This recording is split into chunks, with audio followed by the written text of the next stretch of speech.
성자와 성령의 이름으로 아멘. 자, 우리가 지금 사순시기를 보내고 있습니다. 사순시기에 뭐 물론 다른 어느 때도 마찬가지겠지만 특별히 사순시기에 우리는 십자가의 길을 많이 걸어요. 그래서 오늘 시작 성가로는 임석조 신부님의 그 길이라는 노래를 여러분들에게 들려드릴까 합니다.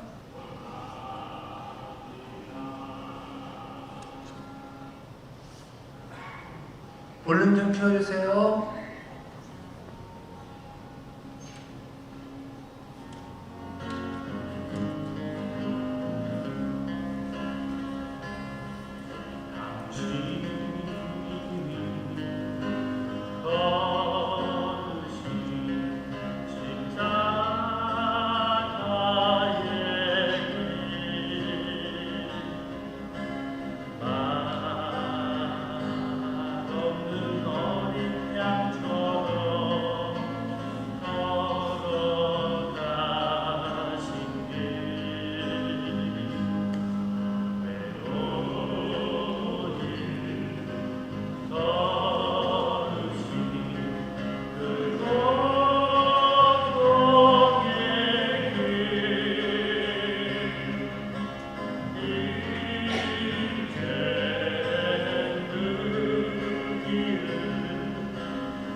김석수 신부님의 그 길입니다.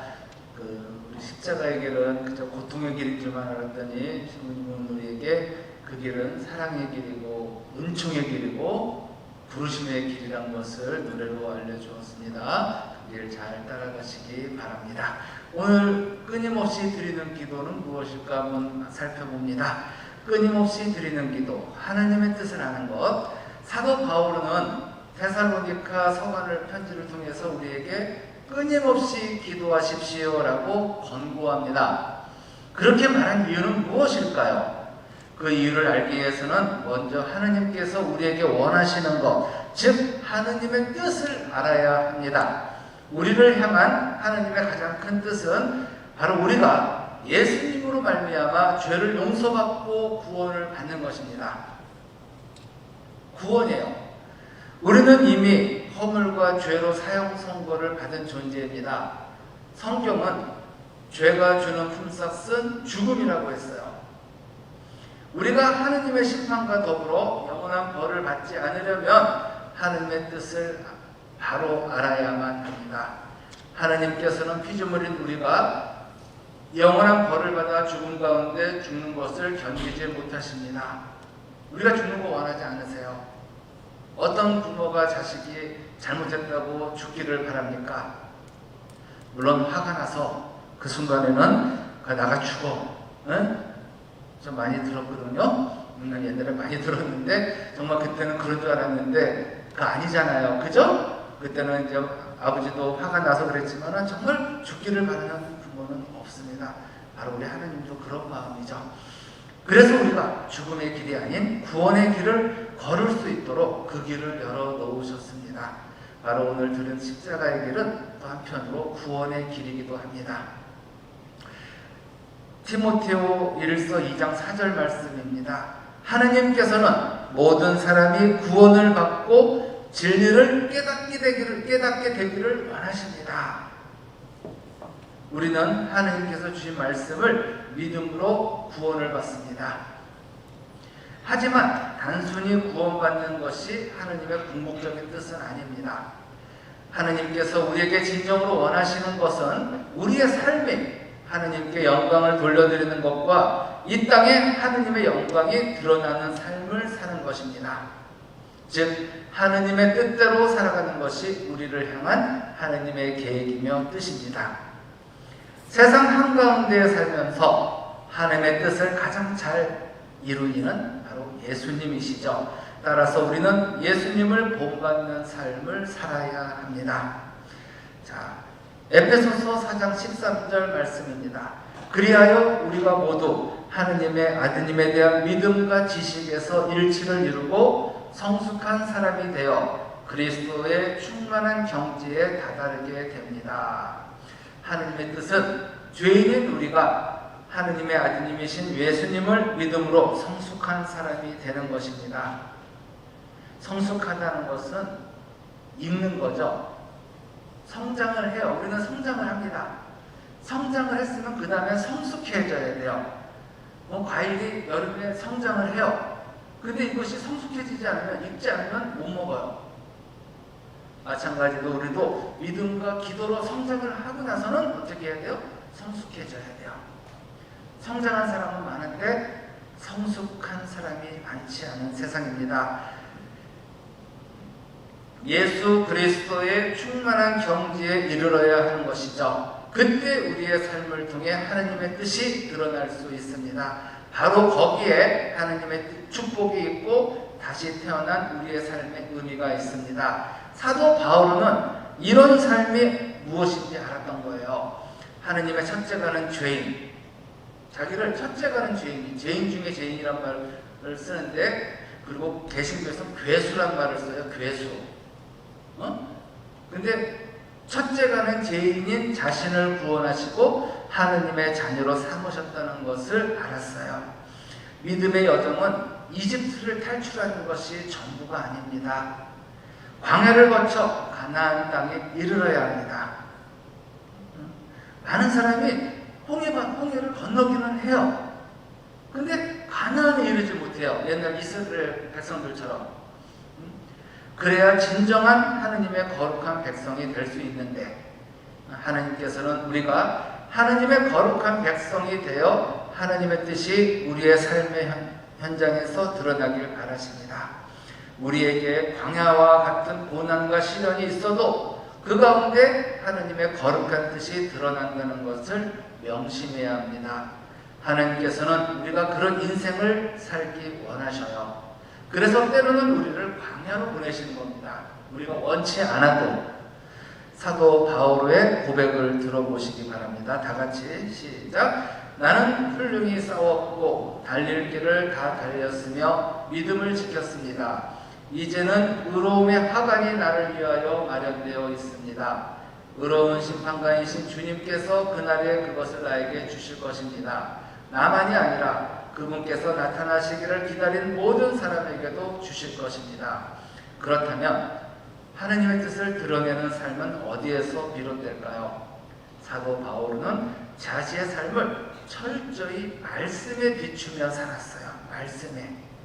사도 바오로만큼 유다교의 율법에 따라 철저하게 산 사람도 없을 겁니다. 자신이 옳다고 생각하는 전통과 지식 속에서 살던 그가 다마스커스에서 예수 그리스도를 만난 후 180도 바뀌었어요. 자신의 삶이 결코 하나님의 뜻을 이루는 삶이 아님을 깨달은 것이죠. 그는 이렇게 자랑합니다. 유다교를 신봉하는 일에서도 동족인 내 또래의 많은 사람들보다 앞서 있었고 내 조상들의 전통을 지키는 일에도 훨씬 더 열심히였습니다. 나는 유다 사람입니다. 킬리키아의 타르수스에서 태어났지만 이 도성 예루살렘에서 자랐고 가말리엘 문화에서 조상 전례의 엄격한 율법에 따라 교육을 받았습니다. 오늘날 여러분이 모두 그렇듯이 나도 하느님을 열정으로 섬기는 사람이었습니다. 또 신자들을 죽일 작정으로 이 새로운 길을 박해하여 남자 여자 할 것 없이 포박하고 감옥에 넣었습니다. 사도 바오로는 풍부한 지식과 학벌 등 자랑할 것이 많았어요. 유다교의 전통 속에서 그는 어렸을 때부터 하느님의 말씀에 대해서 배웠습니다. 그냥 어영부영 배운 것도 아니에요. 철저하게 배운 거예요. 대가 밑에 가서, 가말리엘이라는 대가 밑에 가서 율법에 따라 사는 삶이 정말 바른 삶이라는 확신을 가지고 살았습니다.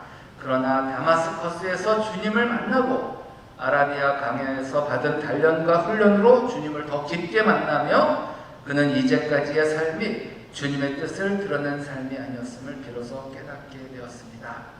자기 자신의 지식과 경험, 전통과 지혜, 그리고 상황과 환경을 따라서 살았던 자기의 삶이 자신만의 생각과 사고 속에 갇혀 있었다는 것을 알게 된 것이죠.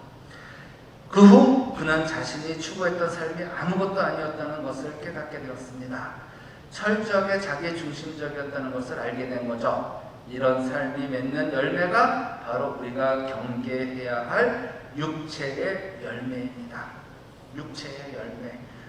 육의 갈라디아서 5장 19절에서 21절 말씀이에요. 육의 행실은 자명합니다. 그것은 곧 불륜, 더러움, 방탕, 우상숭배, 마술, 적대심, 분쟁, 시기, 격분, 이기심, 분열, 분파, 질투, 만취, 흥청대는 술판, 그 밖에 이와 비슷한 것들입니다. 내가 여러분에게 이미 경고한 그대로 이제 다시 경고합니다.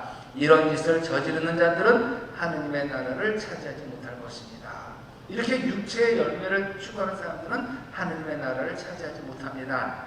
반대로 하나님의 뜻대로 사는 삶의 열매를 성경은 성령의 열매라고 그러죠. 성령의 9가지 열매. 자, 그러나 성령의 열매는 사랑, 기쁨, 평화, 인내, 호의, 선의, 성실, 온유, 절제입니다. 그럼 이런 것들을 막는 법은 없습니다. 사도 바오로는 하느님의 뜻을 따라 살 것인가, 자기 자신의 욕심을 따라 살 것인가에 대한 갈등을 두고 영적 투쟁에 비유했어요. 투쟁. 더 심한 말을 쓰면 전쟁이라는 뜻이죠. 영적 전쟁, 영적 투쟁. 끊임없이 하나님의 생각과 나의 생각 사이에서 싸움을 하게 되는 것입니다.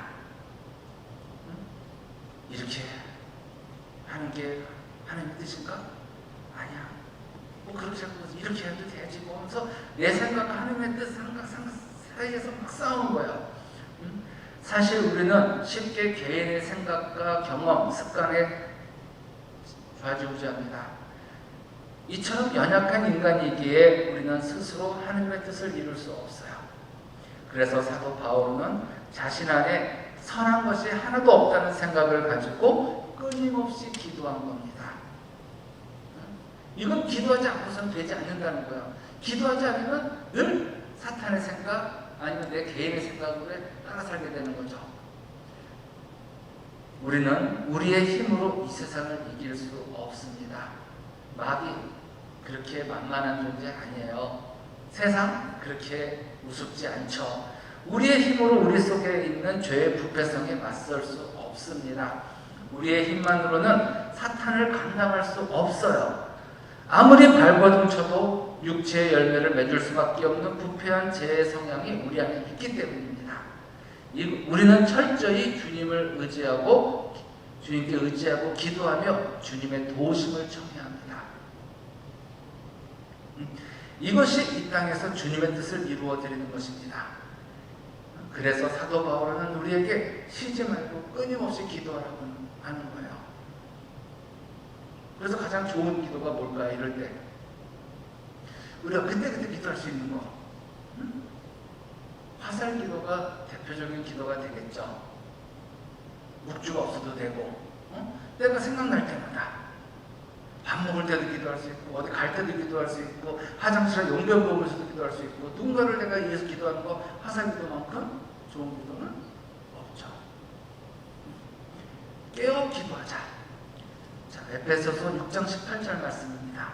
여러분은 늘 성령 안에서 온갖 기도와 간구를 올려 간청하십시오. 그렇게 할 수 있도록 인내를 다하고 모든 성도들을 위하여 간구하며 깨어 있으십시오. 사도 바울은 기도할 때 성령 안에서 여러 신자들을 위하여 깨어 기도하라고 권고했어요.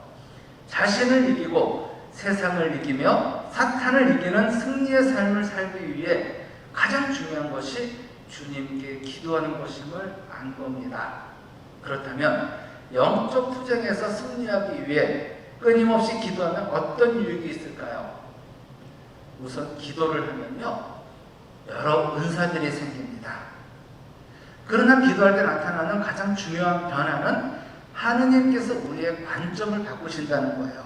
기도는 뭐냐? 뭐 기도에 대한 정의를 한번 내려보세요. 이렇게 하면 여러 가지 정의가 나옵니다. 기도는 하나님과 나누는 대화다. 가장 중요한 게 이제 많이 하는 게 대화라고 그래요. 대화는 뭐예요? 주고받는 거죠.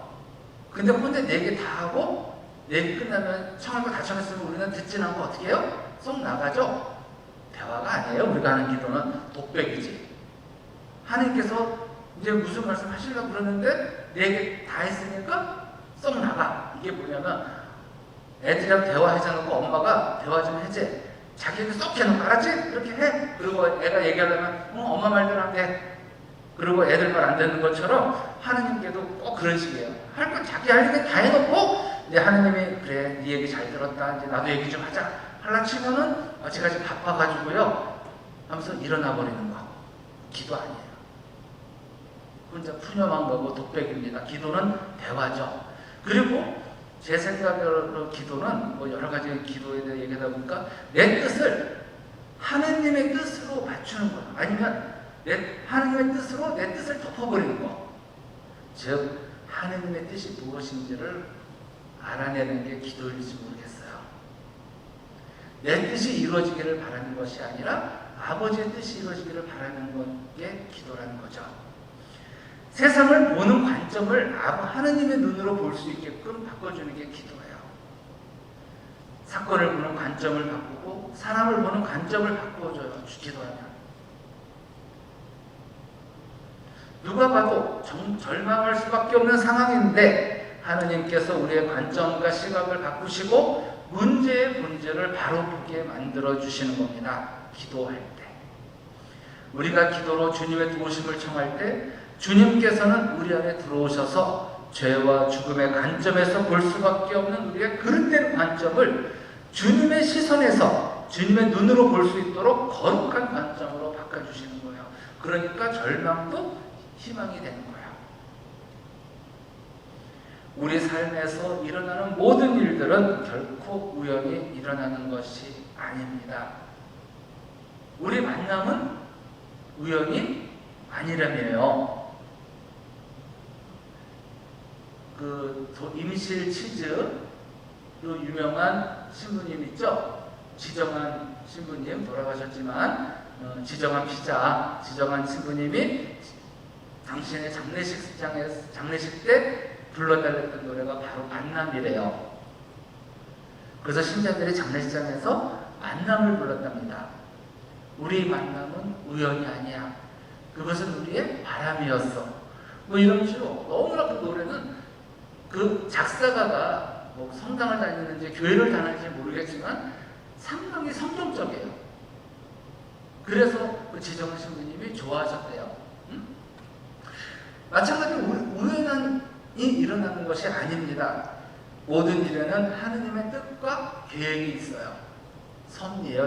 이게 섭리. 우리는 인간적인 생각과 관점에서 바라보기 때문에 때론 교만하고 때론 좌절하거나 절망합니다.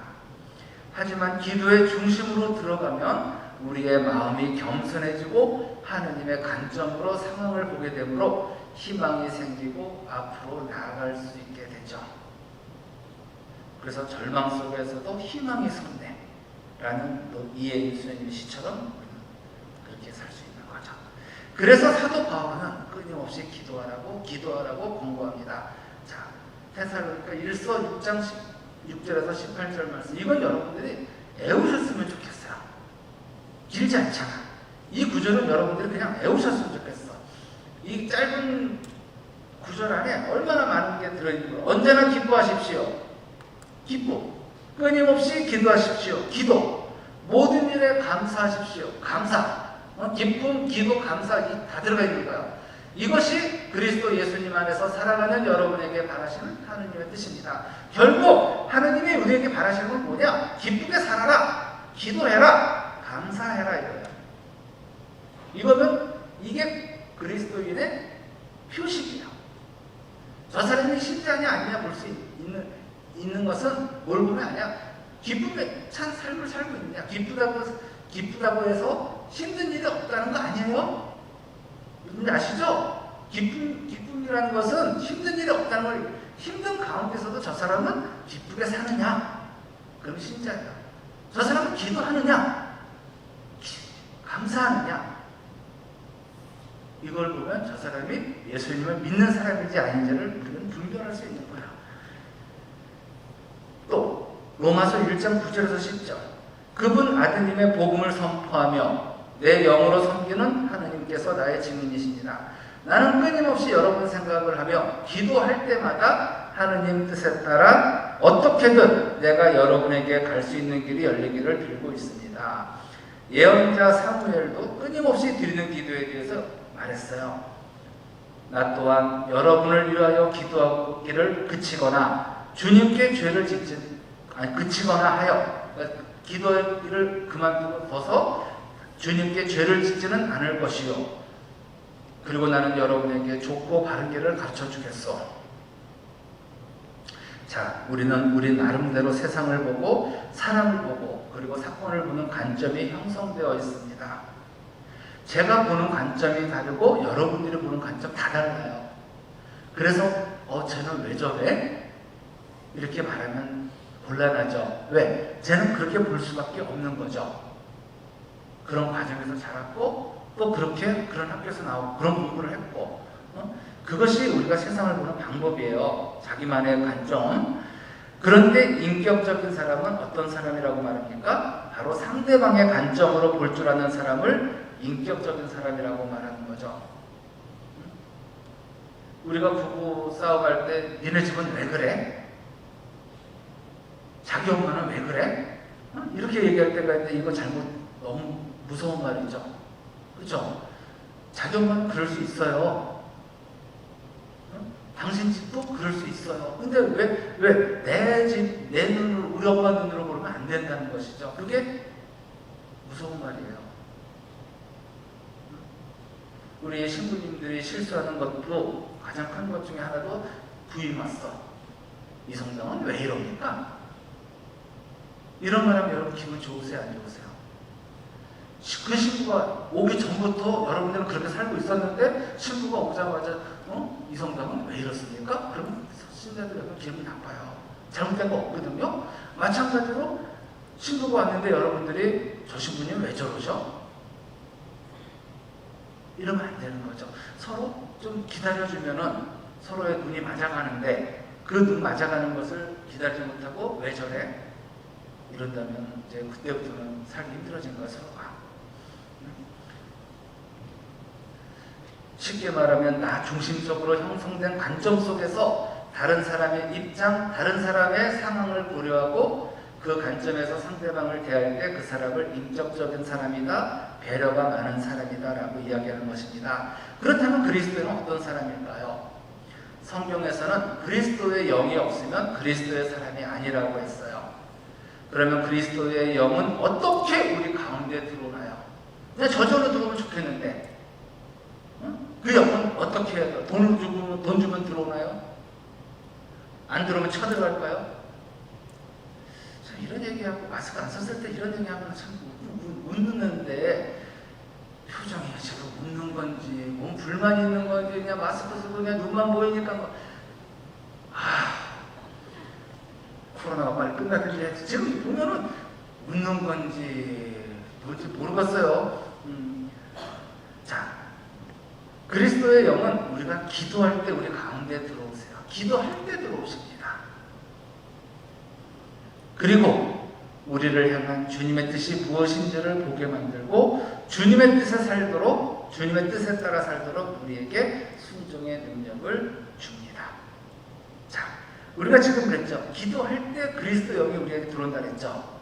근데 여러분들 여기서 한 가지 기도 안 하는 분들은 이런 경험을 못하실 텐데 기도하시는 분들은 왜 기도만 하려고 하시는 분심이 들까요? 딴 때는 분심 안 들어. 드라마 볼 때 이럴 때는. 그죠? 근데 기도만 하려고 그러면 그냥 분심이 들어 죽겠어요. 기도만 하려고 하면 졸려요. 그죠? 왜 그래요? 그리스도 영이 들어오잖아요. 그때 마귀도 활동을 하기 시작해서 그래요. 마귀가 제일 싫어하는 사람이 기도하는 사람이에요. 그러니까 그때 마귀가 방해를 하는 거예요. 우리들이 드라마 보거나 여러분들이 펜트하우스 2 볼 때 절대로 마귀는 여러분들을 공격하지 않습니다. 왜? 여러분들은 알아서 지금 멀어져 있잖아요. 예수님하고 기도할 생각, 말씀 생각 안 하고 있잖아요. 그죠? 그러니까 마귀도 공격할 필요 없지만 여러분들이 성경책을 펴고 묵주를 들고 기도할 때 쟤 뭐 하려고 그러지? 아이씨 저것도 아이씨 공격 개시하면서 공격을 하는 거예요. 그래서 그때 기도할 때 분심도 많이 들고 딴 생각도 많이 들고 왜? 마귀가 방해 공작을 펼쳐서 그런 겁니다. 그러니까 내가 그때 포기하지 말고 이놈의 시기가 또 내가 기도하는 거 알고 또 나를 또 방해하는구나. 네가 아무리 방해하거라 내가 기도하기를 멈춰라 하면서 마귀와 싸우셔야 돼요. 자, 끊임없이 기도한다는 것의 의미를 이제 봅니다. 사도 바울은 끊임없이 기도하십시오 라고 했는데 여기서 끊임없이 기도한다는 것은 어떤 뜻일까? 첫째, 기도를 멈추지 말라는 뜻입니다.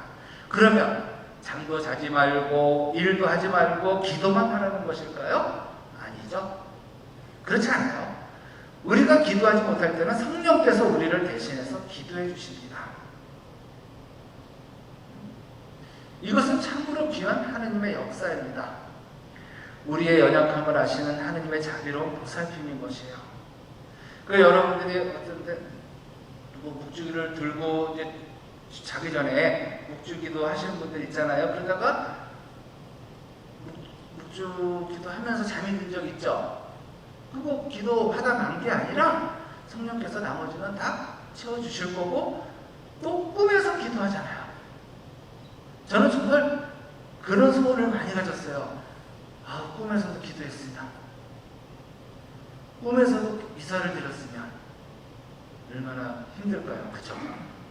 어쨌든 꿈에서도 기도를 할 수 있다는 거 성령께서 다 도와주시는 거예요. 나머지는 성령께서 채워주신다는 거죠. 둘째, 만물의 주관자이신 하느님께 기도하라는 뜻입니다. 우리가 밥을 먹고 사람을 만나고 일을 하는 모든 순간마다 하느님과 연결되어 기도하는 거예요. 사람을 만날 때도 단순히 그냥 만나는 게 아니라 내가 이 사람을 예수님처럼 생각하고 섬기면 그것도 기도의 연장선이죠. 어느 수도원에서 열심히 수녀들이 기도하고 있는데 옛날에 밖에 누가 어려운 사람이 와서 좀 도와달라고 청했어요. 그때 어떻게 하느냐? 나가서 도와주라는 거예요. 기도를 멈추고 나가서 도와주라는 거예요. 그 사람을 위해서 시간을 내라는 거예요. 그게 기도의 연장선이라는 거예요. 빈센치오 성인이 그랬어요. 그게 기도의 연장선이라는 거예요. 우리 기도하고 있으니까 나중에 오세요. 이게 아니라 기도를 멈추고 가서 그 사람을 도와준다. 그것이 기도다. 자, 작은 일, 큰 일, 좋은 일, 나쁜 일 모두 하느님 앞에 드러내어 기도하기 바랍니다. 사도 바울은 감옥에 있을 때나 자유로울 때나 아시아에 있을 때나 유럽에 있을 때나 낮이나 밤이나 항상 주님 앞에 기도했어요. 그래서 여러분들 자매님들이 꼭 기도를 촛불 켜고 방석 깔고 좋은 데서만 해야 기도가 아니라는 거죠. 우리 자매님들이 취급받지 않는 장소가 어디예요? 주방이잖아요. 그죠? 설거지할 때 얼마든지 기도할 수 있지 않아요? 안지나 서나 주님 생각 노래도 하면서 성가도 부를 수 있고 청소기 돌리면서 그냥 하지 말고 기도할 수 있고 그런 시간조차도 기도 시간으로 만들라는 것이죠. 그러면 허투루 그냥 흘러버리는 시간이 아니잖아요.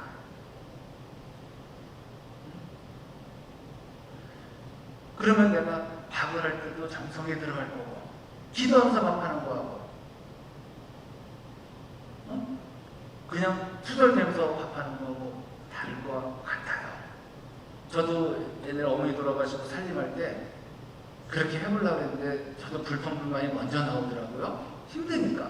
근데 어느 순간에 그걸 의도적으로 자꾸 시간 쓸 때니까 바꿔보려 하니까 그것이 일이 아니라 그냥 기도의 연장선이 될 때가 되어버렸던 것을 경험했어요.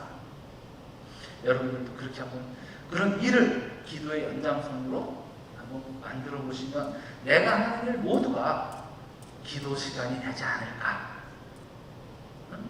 그런 생각을 가져봅니다. 셋째, 항상 기쁨으로 감사하며 기도하라는 뜻이에요. 필립비서 1장 4장 말씀.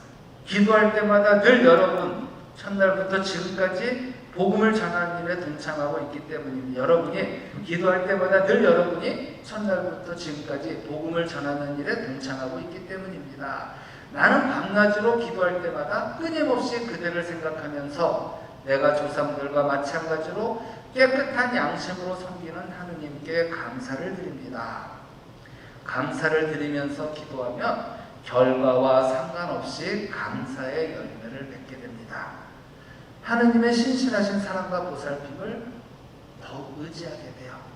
힘들고 어려운 상황에 부딪혔을 때 먼저 하느님께 감사를 드려보세요.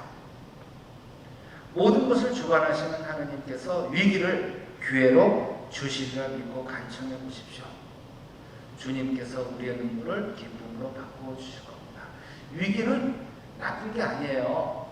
위기를 풀어보면요, 위험한 기회예요. 기회인데 조금 위험할 뿐이에요. 그러니까 우리가 잘 활용하면 더 큰 은총을 얻을 수 있는 거죠. 자, 끊임없이 기도하기 위한 방법을 알려드립니다. 우리가 매일매일의 삶 속에서 하느님의 뜻을 이루기 위해 또 하느님의 힘으로 무장하기 위해 끊임없이 기도하려면 어떻게 해야 할까요? 첫째, 주님을 사랑해야 합니다. 사랑하지 않는데 기도할 수 없어요. 그렇죠? 사랑해야 기도하게 돼요. 또 기도하면요 더 사랑하게 돼요. 더 사랑하면 더 기도하게 돼요. 이게 선순환이에요. 사랑하면 기도했잖아. 근데 기도하니까 더 사랑하게 되네. 더 사랑하니까 더 기도하게 되고, 이게 자꾸 성장 발전하는 거예요. 즉 매 순간 주님을 의식하는 삶을 살아야 합니다. 우리는 자매님들의 목에 십자 목걸이가 있는 분들이 있을 거예요. 또 손에 목주가 있는 분들이 있을 거예요. 근데 가끔 이게 내가 십자 목걸이를 했는지 목줄을 꼈는지 의식도 없이 그냥 하루 이틀 지낸 분들 많아요. 이런 거를 하는 이유는 내가 십자가를 닮아서 내가 주님의 사람이라는 것을 내가 의식하기 위해서 하는 거죠. 애써살이가 아니에요. 근데 몇 날 며칠을 내가 이거 했는지 안 했는지도 몰라. 묵주를 껴도 몰라. 그리고 어떤 분은 살이 쪄서 안 빠지니까 그냥 계속 끼고 있기도 하고. 자, 누군가와 사랑에 빠지면 그 사람 생각밖에 나지 않습니다.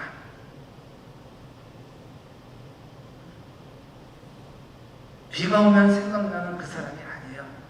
늘 생각나요. 비가 오면 생각나는 사람은 비 올 때마다 우리는 비가 오나 눈이 오나 바람이 부나 해가 뜨나 늘 살아가면 생각나게 돼 있어요. 좋은 것이 있으면 주고 싶고 만난 것이 있으면 함께 먹고 싶습니다. 어려운 순간에는 함께 그 고통을 나누려 합니다. 사랑하는 사람과 떼어 생각하지 않아요. 이처럼 우리는 기도할 때마다 늘 주님을 생각해야 합니다. 우리의 작은 부분들까지도 주님께 연결되어 있다고 바라보아야 해요. 아까 전에 장난삼아 현철의 노래를 잠깐 불러드렸어요. 언제나 서나 주님 생각, 언제나 서나 예수 생각. 이렇게 언제나 서나 누워있으나 어디 길을 갈 때나 항상 주님을 생각해라. 이게 바로 신명기에 나와 있는 말씀이에요. 너희가 집에 앉아있을 때나 일어서 있을 때나 길을 갈 때나 언제나 하느님을 생각해라. 마음을 다하여 하느님을 생각하라. 이게 신명기에서 부모들이 자녀들에게 들려주라는 말씀이에요. 그래서 유다인들은 늘 그 말씀을 가슴에 새기고 살아요. 어렸을 때부터. 왜? 부모가 그냥 자녀들 가슴에 박아놨어요. 그래서 항상 유다인들은 그 어려운 시기에도 주님께서 늘 나와 함께 계신다는 것을 의식하면서 살았어요. 신명기 말씀, 좋은 말씀 너무 좋아요. 내가 그렇게 살아야 되는데 내 가슴에 그렇게를 새겨야 돼요. 부모가 그렇게 살지 않는데 자식한테 그렇게 살라고 말 못하죠. 부모가 그렇게 살아도 자식이 그렇게 살까 말까예요. 내가 그렇게 산다고 내 자식도 그렇게 산다는 보장도 없는데 내가 그렇게 못 사는데 자식이 그렇게 살아요? 절대로 되지 않죠. 자, 둘째, 기도가 우리의 인생 가운데 가장 중요하다는 것을 알아야 끊임없이 기도하게 됩니다. 내 인생 속에 가장 귀한 것이 기도였구나. 이 땅에 살면서 기도보다 더 귀중한 것이 없구나 하는 것을 분명히 인식하고 깨닫는 사람만이 끊임없이 기도할 수 있습니다. 기도가 가장 귀하다는 고백이 없다면 끊임없이 기도하는 것이 아니에요. 기도가 우리 삶에서 가장 우선시 배워야 합니다. 험난한 삶의 여정 가운데서도 하느님의 거룩한 뜻을 드러내려면 기도가 가장 중요하다는 믿음이 있어야 합니다. 나를 나답게 만들고 나의 삶을 보람되게 하려면 기도를 통해 하느님으로부터 힘을 공급받아야 됩니다. 공급은 주유하는 거야. 차가 기름이 떨어지면 못 가듯이 우리도 기도의 힘이 떨어지면 못 가니까 기도로서 하느님께 힘을 받는 거예요. 셋째, 주님의 도움 없이는 살아갈 수 없다는 것을 분명히 깨달아야 합니다. 이 세상에서 기도 외에 다른 도움 받을 것이 더 있다고 믿는 사람은 끊임없이 기도하지 못합니다. 왜냐하면 기도는 모험이요 고통이기 때문이에요. 그 사람한테는. 기도가 재밌다 그렇게 말하는 분 보셨어요? 재밌어요. 근데 그 기도가 짓기까지는 얼마나 힘든 과정을 거쳐야 되는데. 기도는 자기를 쳐서 복종시키는 것, 자기가 알고 있는 모든 이론을 사로잡아서 주님 앞에 내려놓은 자기 포기인 건데 여기까지 가면 얼마나 힘들겠어요. 이스라엘 백성들이 기도하기 위해서 미츠파에 모였을 때 필리스티아 군대가 쳐들어왔어요. 그런데 그만 이스라엘 백성들이 전쟁을 치르다가 주님의 궤를 빼앗기고 맙니다. 그들은 스스로 이 전쟁에서 승리할 수 없다는 것을 깨닫고 사무엘에게 이렇게 요청합니다. 그리하여 이스라엘 자손들은 사무엘에게 필리스티아인들의 손에서 우리를 구해주시도록 주 우리 하나님께서 쉬지 말고 부르짖어 주십시오 하고 청하였다. 주 우리 하나님께 쉬지 말고 내가 잘못 부르짖어 주십시오. 이스라엘 백성들은 자기 편한 대로 살던 사람들이에요.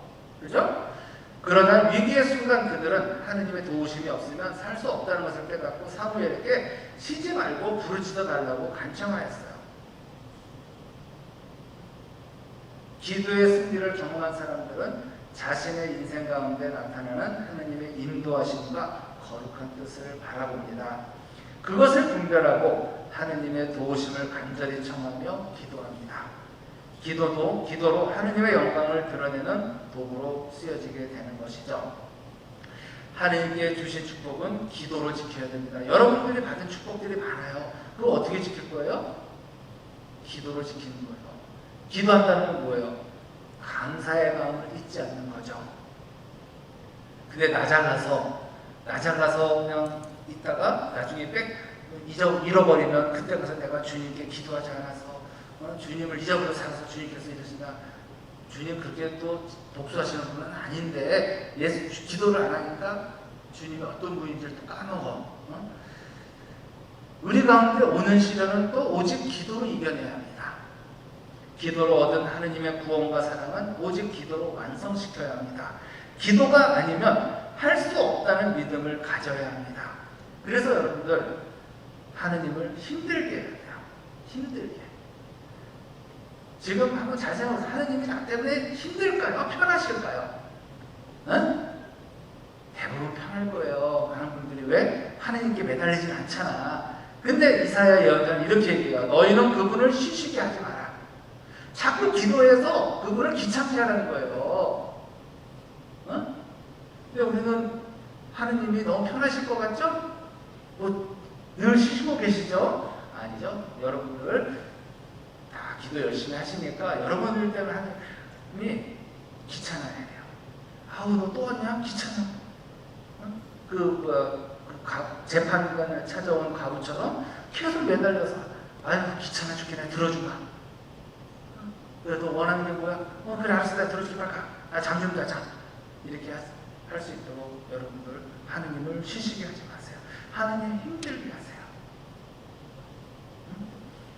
우리가 기도하는 것은 하느님께서 우리를 위해 일하시는 것을 쉬지 않도록 하는 것이에요. 그래서 이사야 예언자가 이렇게 당부하는 거예요. 그분을 쉬시게 하지 마라. 우리가 쉴 새 없이 하느님을 찾을 때 하느님께서 기억하시고 우리 삶에 역사하시는 것입니다. 주님께서는 우리를 목자 없는 양들 같다며 가엾게 여기셨어요. 아이가 높은 사다리를 올라갈 때 부모는 가슴을 졸이며 지켜봅니다. 부모의 모든 관심과 촉각이 아이에게 향해 있어요. 마찬가지로 우리가 기도할 때 하느님께서는 우리를 더 큰 관심과 사랑으로 지켜보세요. 기도할 때 하느님 저희를 위하여 기도하기를 쉬지 마십시오. 제 삶을 붙들어 주십시오. 라고 외치기 바래요. 어떤 상황에 있다 할지라도 우리가 마음을 정하여 쉬지 않고 매달려 기도할 때 하느님께서 들어주실 것입니다. 이쯤에서는 아멘 같은 건 한번 해도 되는데 마스크를 쓰고 있으니까 옛날에는 했는데 그죠? 자, 넷째, 자신의 연약함을 알고 자신의 사명을 깨달아야 끊임없이 기도하게 됩니다. 사도 베드로의 삶을 보세요. 그는 12명의 제자 가운데 수제자였어요. 예수님께서 부르셨을 때 자신의 생업인 배와 그물을 버리고 가족을 떠나 예수님의 제자가 되었습니다. 그런 베드로가 예수님께서 십자가에 달리시게 되자 당신도 예수와 함께 있지 않았느냐는 하녀의 물음에 아니라며,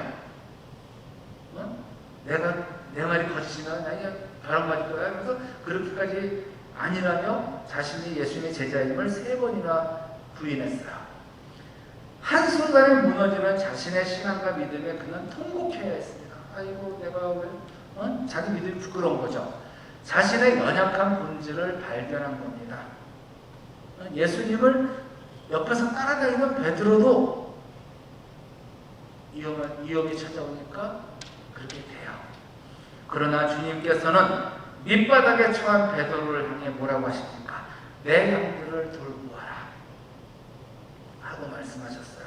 베드로는 자신의 힘과 지식이 아닌 오직 주님의 힘으로 말씀을 전하고 교회를 세워나갈 수 있음을 깨달았습니다. 이것이 바로 초대 교회입니다. 자신의 힘이 아니라 주님의 힘으로 만든 교회예요.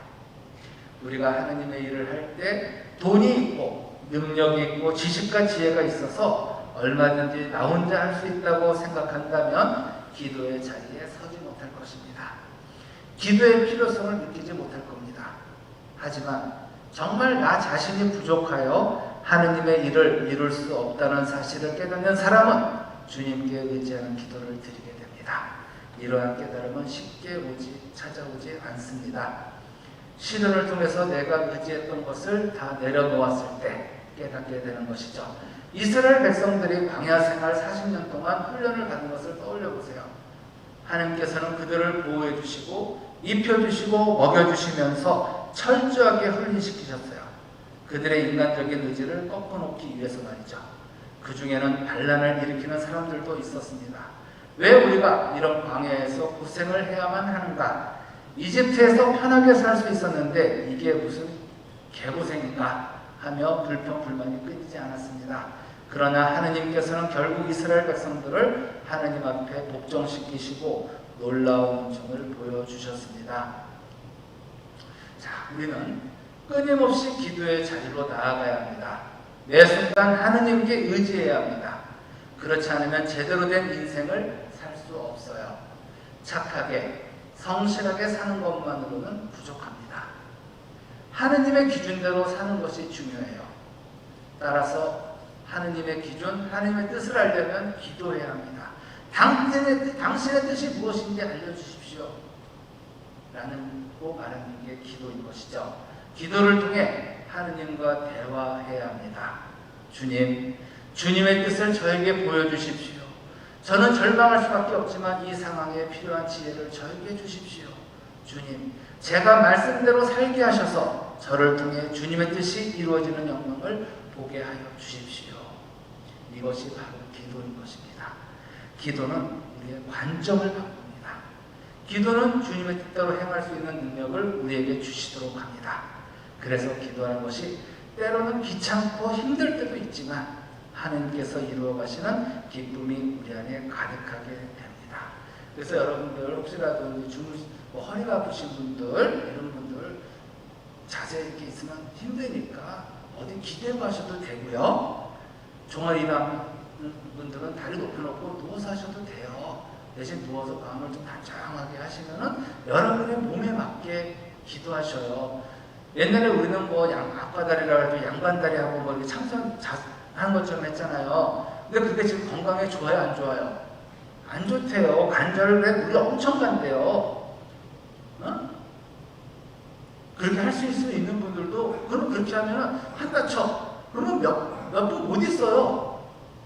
이거 해야지. 다리 저려가지고 그러지 말고 여러분들이 편한 자세, 좀 공손한 자세지만 우리 할머니들은 누워서 해도 되고, 누워서 두 손 모으고 이렇게 누워서 북치기도 할 수 있잖아요. 자기 전에. 그러니까 좀 편한 자세로 좀 오래 있을 수 있는 자세.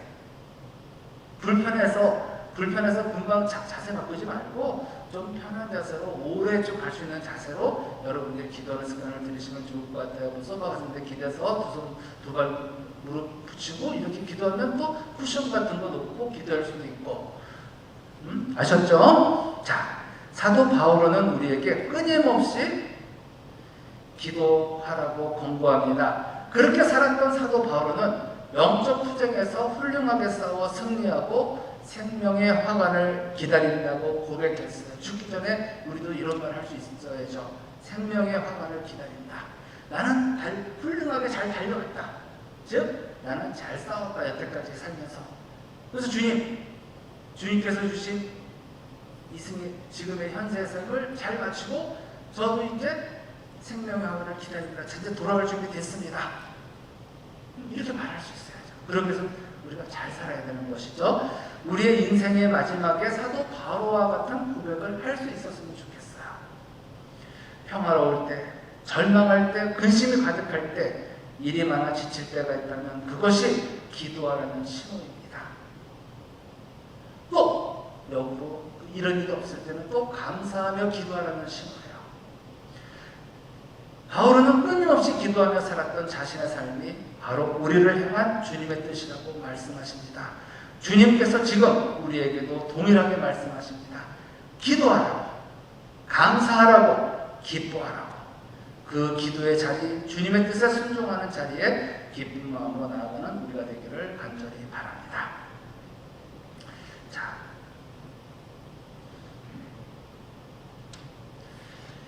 여러분들이 좀 이제 성경을 좀 많이 읽으셔야 되는데 이건 끝났고 이제 여러분은 보너스. 자, 한번 8강 글씨 한번 읽어봅니다. 이 일은 요엘 예언자를 통하여 하신 말씀대로 된 것입니다. 하나님께서 말씀하신다. 마지막 날에 나는 모든 사람에게 내 영을 부어주리라. 그리하여 너희 아들딸들은 예언을 하고 너희 젊은이들은 환시를 보며 너희 노인들은 꿈을 꾸리라. 노인들도 꿈을 꾼다는 거예요. 젊은이들이여 야망을 가져라. Boys be ambitious. 들어보셨죠? Boys be ambitious. 이게 좀 사연이 있는 말인데 한번 볼까요? 이 말은 19세기에 세계적으로 유명한 식물학자이며 농학자였던 미국의 윌리엄 클라크 박사가 한 말이래요. 누가 한 말인지 잘 몰랐죠? 매사추세츠 주립 농가대 학장이었던 그는 1876년 7월 일본 삿포로 농림학교 초대 교장에 취임했어요. 그의 일행이 처음 일본에 도착했을 때 유난히 큰 짐을 본 장학관이 무슨 짐입니까? 하고 묻습니다. 성경입니다. 성경은 가르칠 수 없는데요. 그러면 돌아가겠습니다. 돌아가겠다는 말에 크게 당황한 장학관은 강의 시간 이후에 가르치시지요 라고 허락했대요. 그는 학생들에게 농업 기술을 전수하는 한편 성경에 인생의 꿈이 있다고 가르쳤어요. 임기를 마친 후 그는 고별사에서 젊은이들이여 예수 안에서 야망을 가져라는 유명한 말을 남겼습니다. 여기서 예수 안에서를 일본 사람들이 뺀 거예요. 뺄 게 없어. 이것도 빼요. 그죠? 여기서 남는 거라 욕은 안 할 텐데 뺄 게 없어. 이걸 빼는 거예요. Boys be ambitious. 그러면 뭐 뒤에 예수 안에서 in Jesus가 되겠죠? 뭐 어쨌든 바로 젊은이들이여 예수 안에서 야망을 가져라. 이게 원래의 격언입니다. 성경에는 인생을 가치 있게 만드는 하느님이 주시는 꿈이 있습니다. 그래서 하느님의 말씀을 묵상하는 사람은 하느님의 꿈을 품게 됩니다. 정성껏 여러분들이 10분이라도 묵상을 하다 보면 하느님의 약속해 주는 원대한 꿈을 보게 되기 때문이에요. 끊임없이 기도하지만 우리가 단 10분만이라도 눈을 감고 말씀을 좀 묵상하는 습관을 들어보셨으면 좋겠어요. 이것도 기도하고는 또 다른 문제죠. 화살기도 묵주기도하고 달리 말씀을 갖고 여러분들이 좀 10분이라도 눈을 감고 묵상하는 습관. 그 꿈을 보고 나면 자신의 능력과 한계를 넘어서는 하느님 크기의 꿈을 갖게 돼요. 그것을 비전이라고 말합니다. 비전은 인간의 힘으로 보는 것이 아니라 하느님께서 주시는 것이죠. 그러기에 하느님께서 주시지 않으면 비전을 가질 수가 없습니다. 아무튼 하느님을 믿는 우리들은 성경의 꿈이 있다는 사실을 명심했으면 좋겠습니다. 오늘 끊임없이 기도하라는 사도 바울의 권고대로 오늘 잠자리 들기까지 기도하기를 멈추지 않았으면 좋겠어요. 가서 집에 가셔가지고 가족들을 만날 때 기도의 연장선에서 만나셨으면 좋겠어요. 또 잠을 청할 때도 기도로 잠을 청하면서 하루를 마무리했으면 좋겠어요. 내일 아침에 또 감사하면서 기도하면서 또 일어나서 아침에 일어나서 제일 먼저 우리들이 해야 될 거는 침대에 걸터 앉아서 먼저 성경부터 걷고 주님 오늘도 이 하루 좋은 하루를 주셔서 감사합니다. 오늘도 주님의 뜻에 맞는 그런 합당한 삶, 아름다운 삶을 살 수 있도록 도와주십시오. 라고 또 기도하다 보면은 또 밥부터 가족들 식사 준비하는 것부터 달라지겠죠. 제발 손 씻으면 쌀 씻으면서 손 씻는 일은 없었으면 좋겠어요. 응? 그죠? 자, 영광이 성부와 성자와 성령께 주님께서 여러분과 함께 전능하신 천주 성부와 성자와 성령께서는 여기 모인 모든 이에게 강복하소서. 예, 수고 많으셨습니다.